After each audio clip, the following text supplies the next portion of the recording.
Hello everyone, my name is Ryan Cam, and before I jump into the review, I would just like to address, my voice. If you haven't been able to tell, I'm talking a lot quieter than normal because for the past couple of days I have had a very sore throat. It is not COVID. I got myself tested. It is not COVID. I can show you my paperwork to prove it, but the point is that it's allergies. I have a sore throat, so if I talk lower than normal, that's the reason why. And I wanted to talk about this movie because it is a sequel to a movie that I really like, and this movie was really bad. So sore throat be damned. I'm going to be reviewing Don't Breathe 2. This movie was directed by Rodo Seguias. I hope I said that right. And it sees the return of Stephen Lang as the blind man character from the original with other cast members in a new story. This is a sequel, unfortunately, to Don't Breathe, and it basically involves the blind man from the original. This time he has found a new girl to be his surrogate daughter, and I will cross that bridge when I get there. However, when these three burglars burgle into his home, well, you pretty much know what's going to happen from there. I said in my Scary Mania series last year that Don't Breathe was my favorite horror movie of the 2010s, and I think that stance is... I think I've softened my stance on that, but I still maintain that movie is really, really good. It was taut, it was tense.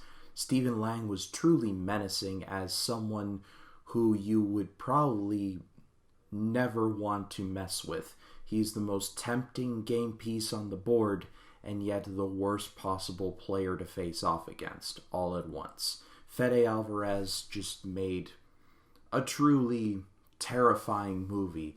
If I had to venture a guess upon reevaluation, I would probably have to go with The Lighthouse as my favorite horror movie of the 2010s. However, this Don't Breathe is a very close second. Don't Breathe 2 is god-awful.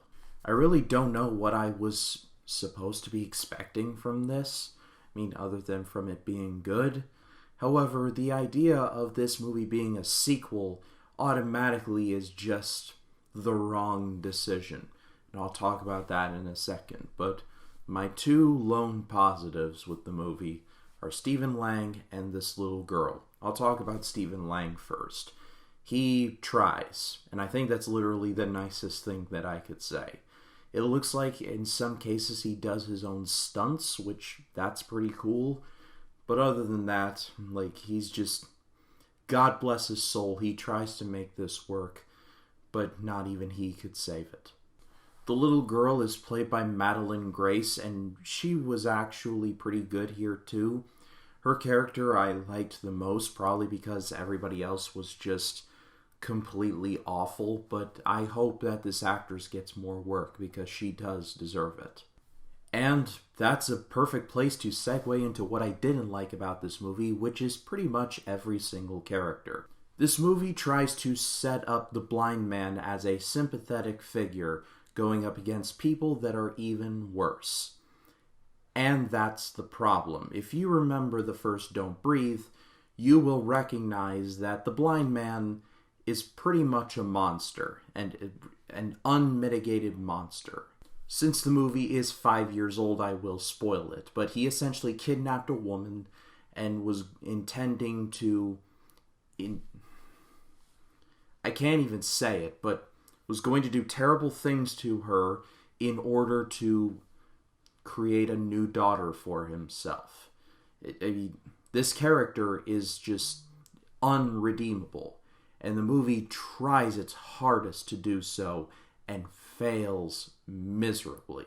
And I think the movie tried to counterbalance the awful by making the villains in this movie completely just pieces of garbage. But at the end of the day, it just looked like the blind man and these awful people were pointing at each other like the Spider-Man meme. I suppose the movie did a good job in making me hate these people. However, it did it a little too well. I didn't want the blind man to axe them off because I wanted there to be a happy ending. I wanted these people to get axed off so the movie could end. That's not a good thing. Not to mention, and I won't go into spoilers, there are some genuinely uncomfortable scenes. And consider that the last movie had a scene involving, well, a turkey baster. I suffered through that just fine, and I was like, alright, that was good. But in here, there were some scenes that genuinely that I just did not feel comfortable with at all. And the entire problem with this movie boils down to the fact that this movie is even a sequel to begin with. In my head, if I had to think about, what I would do to possibly continue this series, is to make a prequel. See what would happen with Stephen Lang's blind man character, how he became blind, his relationship with his daughter, and the accident that led up to, what turned him into the monster that he is. That would have been far more intriguing than what we actually got. Instead, you have a bad guy going up against worse guys, and I just couldn't care less. They were just bags of meat to me, and I just wanted them all to just take a long walk off a short cliff. Even the fact that Stephen Lang is blind in this movie is nearly irrelevant. It completely serves the convenience of the plot, whereas in the original, it was legit, like, a point of tension. You couldn't even breathe around this dude, because even though he was blind, he was kind of like Daredevil in that his other senses are so honed that he could basically see without really seeing. Don't Breathe 2 says, screw that. Let's just have him throw a hammer, Thor style. I'm going to save the stress on my voice and just nip this in the bud right now. This movie is horrid. It's one of the worst movies that I have seen all year. Is this Forever Purge bad? No, it's worse. Because the Forever Purge, while its message is about as subtle as a chair shot to the head, Royal Rumble 99 style, it at least had, or attempted to have, good guys and bad guys. And in Don't Breathe 2, I didn't care about anybody. Like, everybody was just a villain. And I just wanted them all, just get them off the screen right now. This movie has go-away heat, and just don't bother yourself with it. But that is all from me. Thank you all so much for watching. Hopefully the strength in my voice will return. However, I will be reviewing Free Guy, Coda, and Respect. I'm going to try and watch all three. And then on Sunday, I'll be dropping my video for 2000's Gladiator and talking about why that movie is much better than you remember. If you like this video, please be sure to leave a like, comment your thoughts down below. And if you like this video and you want to see more like it, hit the subscribe button and click the bell to allow notifications. That way, when a new video drops, you'll be the first to know about it. My name is Ryan Cam. Pray for my voice, and I'll see you in the next one.